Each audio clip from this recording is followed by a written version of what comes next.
ATA Animation Studio taqdim etadi. Al-Azhar Islom tadqiqot akademiyasi qoshidagi tarjima tadqiqot markazining diniy va tarixiy nazorati ostida ishlangan. Allohning habibi Muhammad sallallohu alayhi va sallamning siratlari asosida.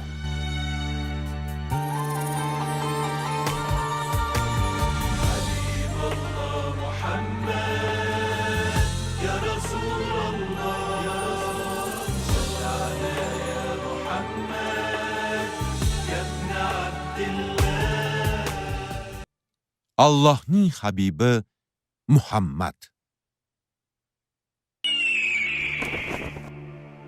Ikkinchi fasl, 21-qism.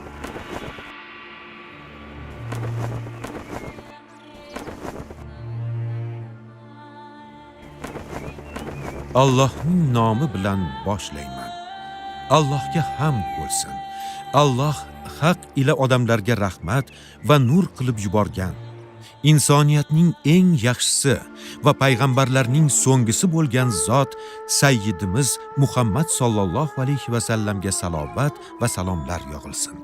Rasululloh sallallohu alayhi va sallamning go'zal siratlaridan bahramand bo'lishda davom etamiz.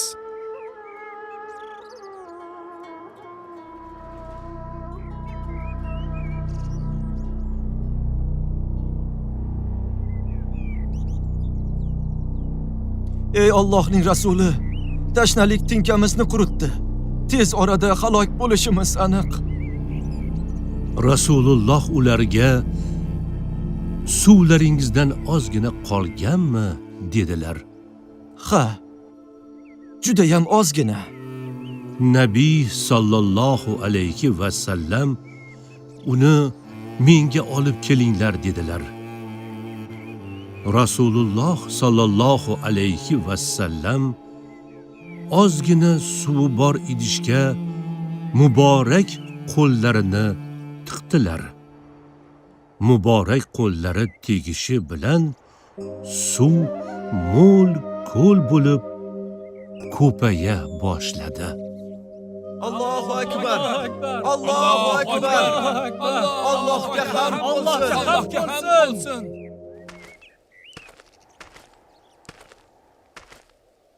Muhammad va uning sheriklari Makkaga kelish uchun odatdagi yo'ldan yurmasdan boshqa yo'lga yurib ketdi. Demak, nimanidir reja qilgan bo'lishi mumkin. Bunday keskinlik hamda Muhammad va uning sahobalari atrofidagi tushunarsiz xatti-harakatlar qachongacha davom etarkin-a? Bu ishga nuqta qo'yamiz. Ularga oramizdan bir elchi jo'natamiz. U bizning kuch-qudratimizni namoyon qiladi va bizni bunday holatdan xalos etadi. Agar urush istasa, urush qilamiz va ularga ilgari totib ko'rmagan azoblarini beramiz. Agar boshqa narsa istasa, muhokama qilib ko'ramiz. Juda yaxshi fikr, ey Xolid. Shu yerda mushriklarning Rasululloh va sahobalardan nechog'li xavfsirashi oshkor bo'la boshladi. Mushriklar va musulmonlar o'rtasidagi keskin holatga yakun yasash uchun o'zaro vositachilik qilish boshlandi. Bu vazifani ado etish uchun Xuzoalik Budayl ibn Varqo tanlab olindi.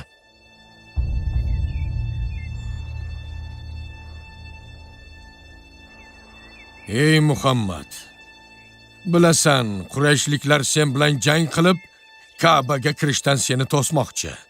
Men Ka'b ibn Luay va Omir ibn Luayni ko'p sonli qo'shin bilan to'planib, o'zlari bilan ayollar va bolalarni birga olib kelganlarni ko'rib kelyapman. Ular sen bilan urushib Ka'badan to'smoqchi. Rasululloh sallallohu alayhi va sallam shunday dedilar. Biz birov bilan urush qilgan emas, umra qilish uchun kelganmiz. Qurayshni esa urush holdan toydirib xonavayron qilgan. Agar istasalar, ular bilan bir muddat urushmaslik haqida bitim tuzamiz. Ular shu muddat ichida men bilan odamlar o'rtasida to'siq bo'lmay turishadi. Agar xohlasalar odamlar kirgan islom diniga kirishsin. Xohlashmasa urushdan dam olgan bo'lishadi. Agar sulhdan bosh tortishsa, jonim qo'lida bo'lgan zotga qasamki, bu ishim ustida ular bilan to o'lgunimcha urushaman. Alloh esa o'z ishini shubhasiz amalga oshiradi. Aytgan gaplaringni ularga yetkazaman.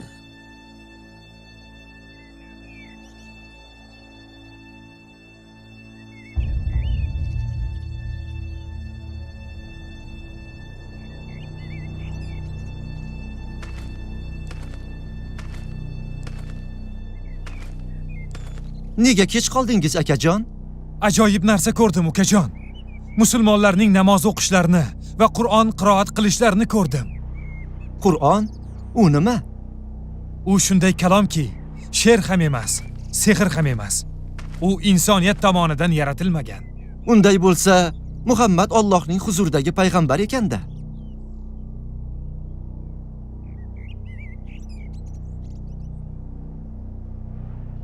Men hozir Muhammadning huzuridan kelyapman. Undan bir gap eshitdim. Istasangiz aytaman. U haqida biror gap aytishingga ehtiyojimiz yo'q. Jim bo'l, o'zingni bos. Bu odam biz bilan Muhammadning o'rtasida vositachi xolos. Aytchi, ey Budayl, Muhammaddan qanday xabar olib kelding? Budayl ibn Varqo Rasulullohning gaplarini ularga yetkazdi. Ularning yuzida noumidlik va g'azab namoyon bo'ldi. Muhammad nima deyotganini yaxshi biladi. Agar uni qo'llab-quvvatlab turadigan kuchga ega bo'lmasa, bunday tahdidni qilmagan bo'lardi deb o'ylayman. Qanday fikrdasan ey Xolid? Ayt, hammamiz seni hurmat qilamiz va senga quloq tutamiz. Unga boshqa bir elchini jo'natamiz.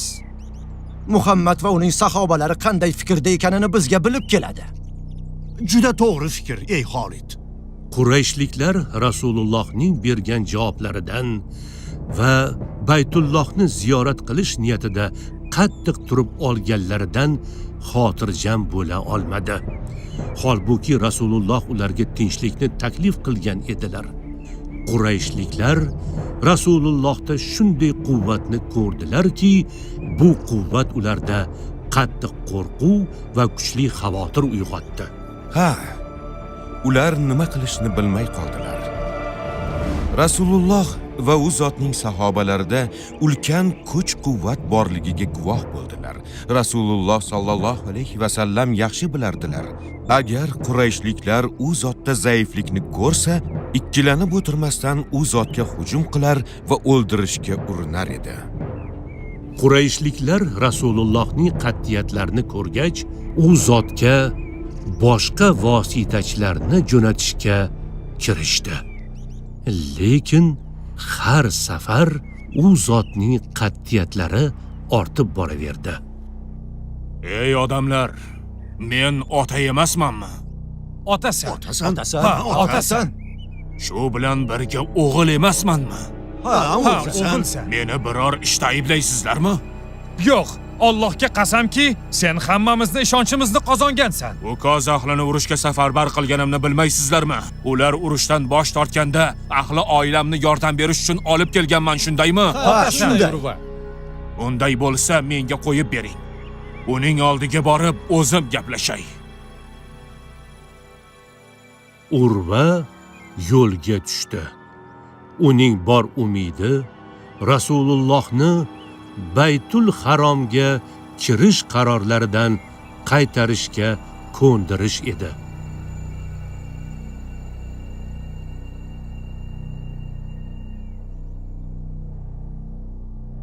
Ey Muhammad, nima sen qavmingni tag-tugi bilan qirib tashlamoqchimisan?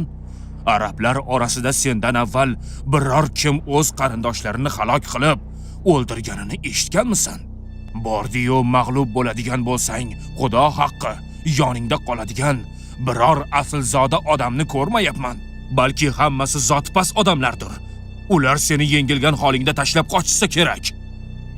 Abu Bakr qattiq g'azablandi va Urvaga musulmonlarning jangini eslatib shunday dedi: Badr kuni esingdan chiqib qoldimi? Uhud kuni va undagi voqealarni unutdingmi? Xandaq g'azoti va sahobalarning matonati eslaringdan chiqdimi? Biz Rasululloh sallallohu alayhi va sallamni tashlab o'zimiz qochib ketarkanmizmi? Biza? Kim bu? Bu Abu Bakr Siddiq. Urva har gal payg'ambarimizga gapirib turganda qo'lini cho'zib Nabiy sallallohu alayhi va sallamning yuzlaridan ushlab olishga harakat qilardi. Mughira ibn Shu'ba esa qilichining dastasi bilan urib, qo'lini yana joyiga qaytarib qo'yardi. Bu ko'rgan narsam nima bo'ldi? O'z do'stlari tomonidan shu darajada ko'klarga ko'tarilib, ulug'lanadigan biror kimsa bormi? Ular unga musulmon bo'lmaganlarni yaqinlashishga yo'l qo'yishmayapti. Hatto qarindoshlaridan bo'lsa ham. Xudo haqqi, bunaqasini avval ko'rmaganman. Xush kelibsan, ey Urva. Muhammaddan qanday xabar olib kelding? Xudo haqqi, men ko'plab podshohlar huzurida bo'lganman. Qaysar, Kisro hamda Najoshiyning huzuriga ham borganman. Lekin Muhammadning sahobalari uni ulug'laganchalik ulug'lanadigan birorta podshohni ko'rmaganman. U bir narsaga amr qilsa, zudlik bilan ado etishadi. Agar tahorat olsa, tahoratdan qolgan suvni olish uchun bir-birlari bilan urushib talashadilar. Agar o'zaro gapirishsa, uning hurmati uchun ovozlarini pastlatishadi.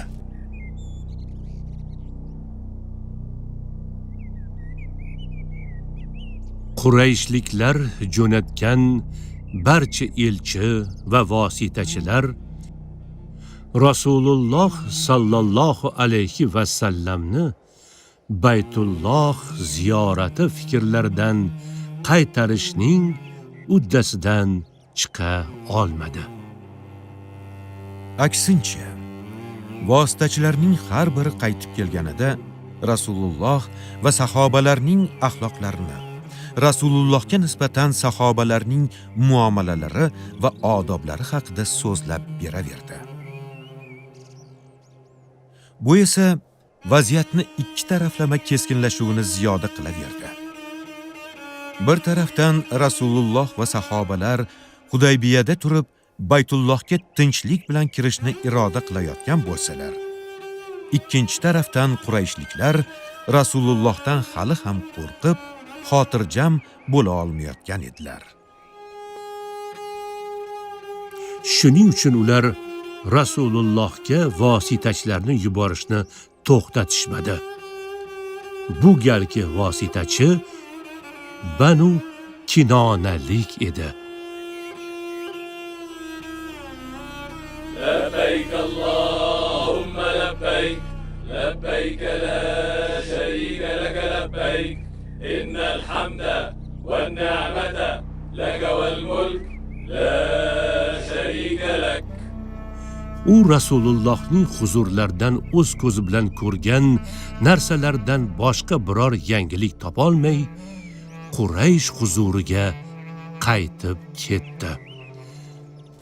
Payg'ambarimiz undan oldingi vositachilarga nima degan bo'lsalar, unga ham shu gaplarni aytdilar. U Qurayshliklarning yoniga qaytib kelib ularga: "Ey odamlar, qurbonlikka atalgan semiz hayvonlarga belgi qo'yilganini ko'rdim. Ularni Baytullohdan to'sish yaxshi emas deb o'ylayman", dedi. Rasulullohga shuncha elchilar yuborilgandan keyin ham u zot o'z qarorlarida sobit turganlarini ko'rgach, qon to'kilmasligi uchun Qurayshliklarning sulhdan o'zga chorasi qolmadi. Quraysh sardorlari va sayyidlariga o'xshab, sizlar ham xorlik va tahqirlanishga rozi bo'lasizlarmi? Yo'q, Allohga qasamki, biz Muhammad bilan sulh tuzishga rozi emasmiz. Muhammad ularning burnini yerga ishqashiga ham rozi bo'ldilar. Muhammad ularga o'zini rozi qiladigan sulh tuzish yoki sahobalari bilan Makka ga kirish ixtiyoridan birini tanlashni shart qilib qo'ydi. Xudo haqqi uning bo'ynini uzib tashlayman. Qani ketdik Muhammadning oldiga. Muhammad va uning sahobalari oldiga boramiz. Yuringlar, tong otguncha ularning orqasidan bilintirmay kiramiz. Qurayshliklar yillar davomida eplay olmagan ishni mana biz uddasidan chiqamiz. Qani ketdik. Muhammad ibn Maslama raziyallohu anhu tun davomida musulmonlarni qo'riqlash topshirilgan qo'shinga rahbar edi. Ana ular kim? Ular bir guruh Qurayshlik yoshlar. Yuringlar, ularni qurshab olib asir tushiramiz va Rasulullohning huzurlariga olib kelamiz.